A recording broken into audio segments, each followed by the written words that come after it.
চাকরি বাতিলের মামলায় সুপ্রিম কোর্টে হলফনামা স্কুল সার্ভিস কমিশনের। অযোগ্যদের প্রাথমিক তালিকা জমা দিল স্কুল সার্ভিস কমিশন। 4টি বিভাগে অযোগ্য চাকরি প্রাপকদের সংখ্যা 1212 জানালো এসএসসি। এই 1212টির ক্ষেত্রে কোনো সুপারিশপত্র দেওয়া হয়নি বলে দাবি করেছে কমিশন। প্রাথমিকভাবে গ্রুপ সিতে র্যাঙ্ক জাম করা ব্যক্তির সংখ্যা 132 জানালো এসএসসি। প্রাথমিকভাবে গ্রুপ সিতে প্যানেল বাইরে থেকে নিয়োগ হয়েছে 249 জনের। প্রাথমিকভাবে গ্রুপ সিতে প্যানেলের বাইরে থেকে নিয়োগ হয়েছে 249 জনের। গ্রুপ ডিতে র্যাঙ্ক জাম করা ব্যক্তির সংখ্যা 237। নবম দশমে র্যাঙ্ক জাম করা ব্যক্তির সংখ্যা 74 জন।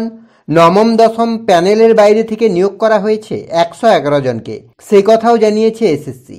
একাদশ দ্বাদশে র্যাঙ্ক জাম করা ব্যক্তির সংখ্যা 20 এবং প্যানেলের বাইরে থেকে নিয়োগ হয়েছে 18 জনের।